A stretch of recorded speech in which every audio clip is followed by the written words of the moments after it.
Imposter syndrome, what it is and how to beat it. Welcome to our channel Inspiration Calling, if you're new here, or welcome back if you're returning. Today, I'm going to cover a topic some of you may or may not have heard of, called the imposter syndrome. But before we even get there, help us grow our community by subscribing to our channel. This is a safe space to learn more about you, your personality, and anything involving psychology. Please don't forget to click the notification bell too, so we can notify you whenever we upload new content. If you're done with that, let's get straight into the video. Have you ever felt like no matter what you do in your work or studies, you still won't be as competent as others? You might have constant doubts about your skills, which eventually hinders you from doing things. If those things are familiar to you, you might want to start looking at imposter syndrome. Imposter syndrome is the feeling that you are not as skilled as you are seen to be by others, that you are a fraud. Irrespective of any success you have had in that area of your life, imposter syndrome is the sensation of feeling like a fraud in that field. This phrase was initially used in the 1970s by psychologists Susanna Imes and Pauline Rose Clance. The Merriam-Webster dictionary defines it as a continuous doubt about one's skills or accomplishments, coupled with a worry of being exposed as a phony, despite indications of ongoing success. Initially, it was believed that women with great academic achievement were mostly affected by imposter syndrome. It has since come to be understood as a phenomenon that affects more people. Irregardless of their social class, employment history, level of talent, or level of competence, anyone can experience imposter syndrome. It is not a diagnosable mental condition, despite being a syndrome. Although it also has connections to perfectionism and the social milieu, the phrase is typically used to refer just to intelligence and achievement. There are 5 basic types of imposter syndrome. The perfectionist. Having this type of imposter syndrome leads you to thinking that unless you do it perfectly, it will never be enough. This is prevalent among those who have perfectionist personalities, making them believe that they are not as competent as others might believe they are. The expert.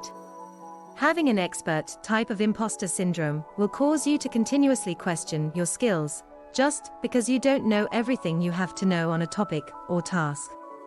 They tend to have the urge to master every step in a process, because they believe that there is more to learn. This becomes unhealthy in a way that they will almost never feel like they are worthy of being called an expert of something. The natural genius. Because you don't think you're naturally educated or competent, you can experience this sort of imposter syndrome, which makes you feel like a fraud. You may feel unqualified if you make a mistake the first time out, or if it takes you longer to become proficient. The soloist.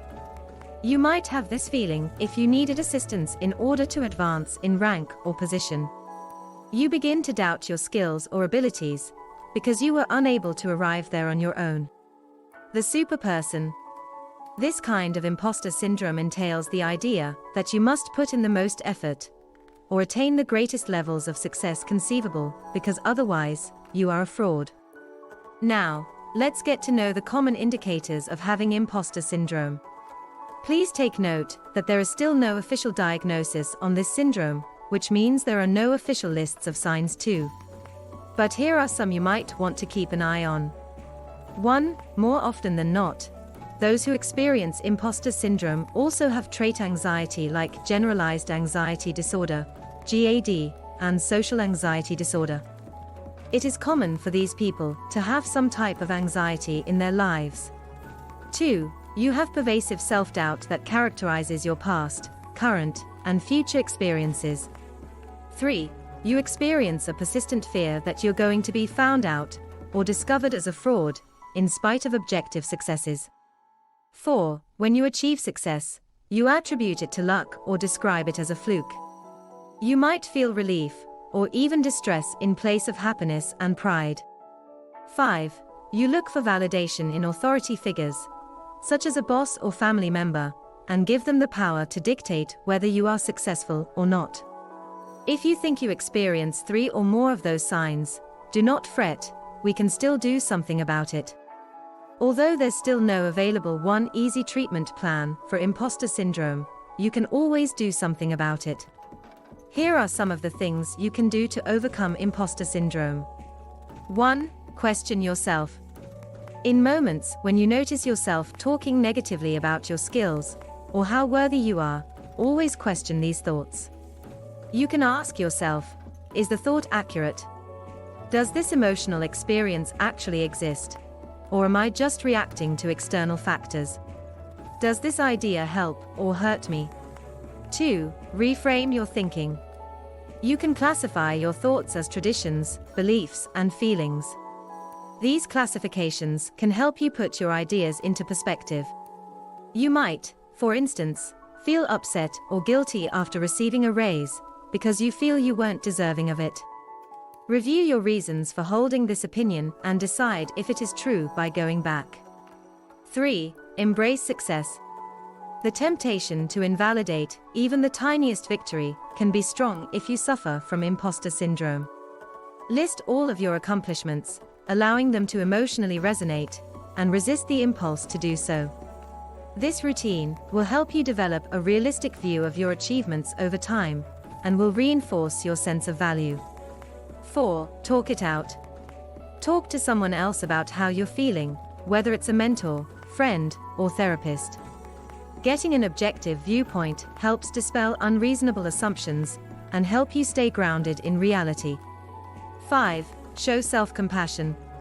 A well-liked method for resolving imposter syndrome is mindfulness-based cognitive therapy, or MBCT for short, which encourages more compassionate, constructive ways of relating to oneself and encourages people to reflect on their experiences. Always remember that you are wherever you are in life because of your own efforts and skills. You would not be able to survive this very challenging world if you did not do anything. The victories and wins you have in life are because of the dedication you have put into each of the tasks given to you. You are worthy to be celebrated. Do not forget that. Okay, that's it for today's video. You can leave any of your questions, suggestions, or reactions in the comments section below. We'd love to hear from you. Also, don't forget to hit that notification bell so you can get notified whenever a new video is up. Until next time. Thank you for watching.